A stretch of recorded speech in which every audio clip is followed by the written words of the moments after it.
You are sitting in a dark room staring at a screen. Light is hitting your retinas, processing a sequence of moving images. Maybe it's a movie. Maybe it's a commercial. Maybe it's a memory you just pulled up from 5 years ago. And then something incredibly strange happens. The muscles in your chest tighten, your throat closes up, and without you giving any conscious command, water begins to leak out of the corners of your eyes and roll down your face.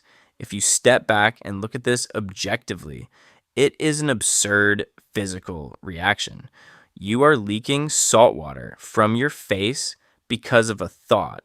We are so used to this that we never stop to realize how completely bizarre it is. Because out of the 8.7 million species living on this planet right now, you are the exact only one that does this.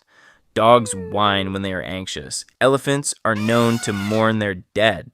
Chimpanzees can fall into deep depressions, but none of them weep. None of them shed emotional tears.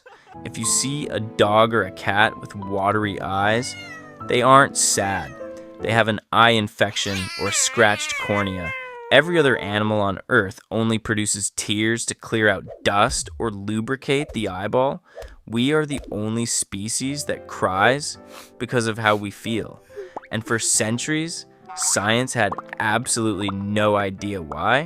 To understand why you do this, you first have to understand what a tear actually is. Because your body actually makes 3 completely different types of tears, and it treats them like entirely different biological functions. The first type is basal tears. These are the lubricants. Every time you blink, a microscopic layer of fluid washes over your eye to keep it from drying out. You are producing them right now. You don't even notice them. The second type is reflex tears. These are the defenders. If you chop an onion, or walk into a room filled with smoke, or get a piece of sand trapped under your eyelid, sensory nerves send an emergency signal to your brain. Your lacrimal glands, sitting just above your eyeballs, instantly flood the area with water to flush the invader out. For a long time, scientists assumed the third type, emotional tears, were exactly the same as reflex tears. They thought crying from grief was just the body misfiring, accidentally triggering the eye wash system because the brain was stressed. But in the early 1980s, a biochemist named Dr. William Frey decided to actually test them. He gathered a group of volunteers, sat them in a lab, and made them chop raw onions to collect their reflex tears. And then he sat them down and made them watch incredibly sad movies to collect their emotional tears. When he put the 2 samples under a microscope, the results changed everything we knew about human emotion. The emotional tears were chemically completely different. The tears people cried from sadness contained up to 24% more protein than the tears they cried from the onions. They were physically thicker. They stuck to the cheeks longer. They were designed to be seen. But that wasn't the craziest part. Dr. Frey found that emotional tears were packed with specific hormones that didn't exist in the reflex tears. One of them was adrenocorticotropic hormone, or ACTH. It's a chemical your body produces when you are under extreme stress. Another was prolactin. And most importantly, he found high levels of leucine and kephalin. Leucine and kephalin is an endorphin. It is a natural painkiller. When you are overwhelmed by grief or fear or even extreme joy, your brain experiences a chemical spike that is physiologically dangerous to maintain. Your body has to get rid of the stress hormones before they damage your system.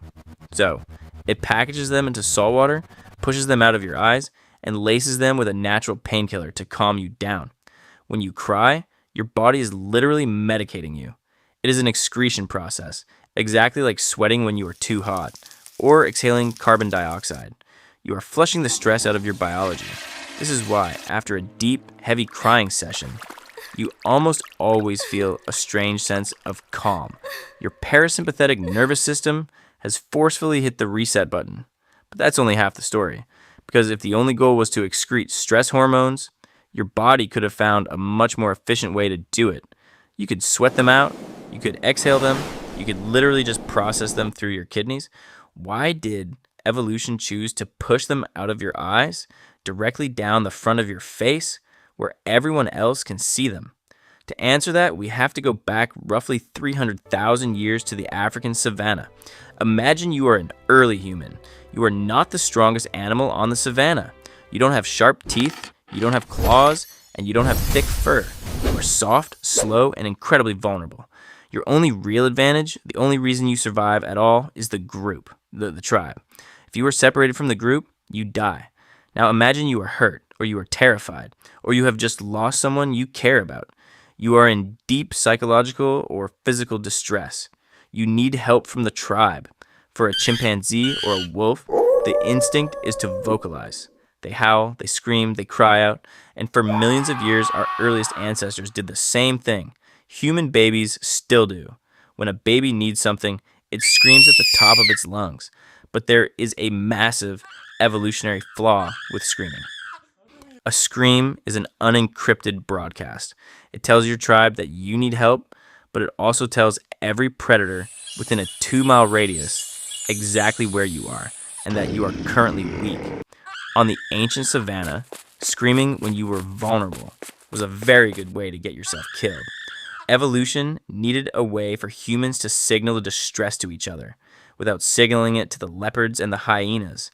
It needed a silent alarm, and that is what tears are. When you cry, your vision blurs. You physically cannot see as well. It is an involuntary surrender. It is a biological white flag. By dropping water from your eyes, you are silently signaling to the people standing close to you. I am vulnerable. I cannot fight right now. I need help. And this silent signal did something completely unprecedented in the animal kingdom. It created the social brain. Researchers have found that when you see someone crying, it triggers an immediate involuntary response in your own brain. Your amygdala lights up. Your body physically lowers its own aggressive instincts. Even if you are angry at the person, seeing their tears forces your brain to recognize them as harmless. It triggers a profound ancient instinct to protect them. You don't have to speak the same language. You don't even have to know them. If you see a stranger weeping on a park bench, your brain registers their distress instantly. We are the only animals that cry, because we are the only animals that built our entire survival strategy around empathy. Evolution didn't give us armor. It gave us tears. It gave us the ability to look at another member of our species, silently understand their pain, and decide to help them. That decision, that specific moment of looking at a crying face and choosing to comfort instead of abandon, is the foundation of human civilization. Before we built cities, before we invented agriculture, before we even discovered fire, we had to figure out how to take care of each other. And the mechanism that forced us to do that was salt water leaking from our eyes. But look at what we do with it today. Think about the last time you cried in front of someone. What is the very first thing you did? You probably turned your head away. You wiped your eyes as fast as you could, and you almost certainly said, I'm sorry. I'm sorry for crying. We apologize for it. We view it as a breakdown of control, a loss of composure. In the modern world, especially in professional environments, crying is treated as a deep embarrassment, an unprofessional failure. We train ourselves to swallow it, to hold it in, to wait until we are alone in our cars or locked in our bathrooms before we let the biology happen. We take the single most advanced social tool evolution ever gave us, the mechanism designed specifically to connect us to other people, and we hide it from the world. And then we wonder why we feel so disconnected. We wonder why rates of anxiety and depression are higher than they have ever been. We wonder why we feel like we are carrying the weight of the world entirely alone.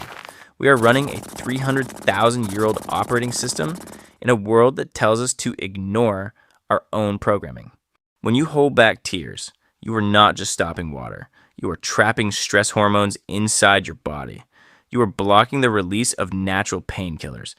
And most importantly, you are denying the people around you the opportunity to do what they evolved to do. You are denying them the chance to help you. Dr. Frey's research showed that people who suppress their tears are significantly more likely to develop stress-related disorders, ulcers, and cardiovascular issues.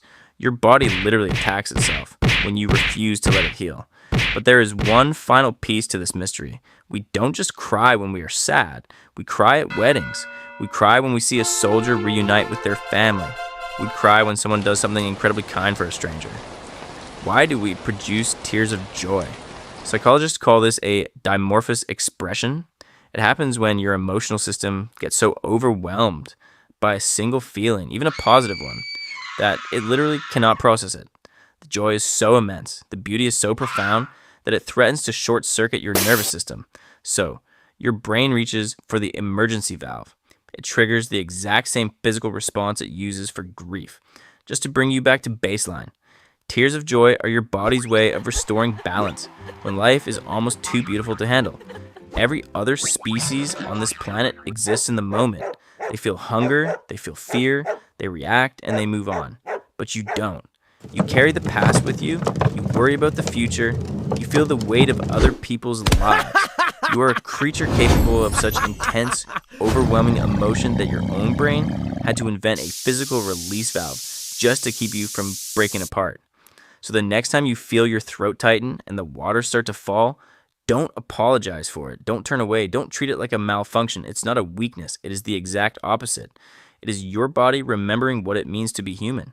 It is the chemical proof that you are connected to the people around you and that you are experiencing the world exactly the way you were built to. Out of 8.7 million species on Earth, you are the only one that gets to do this.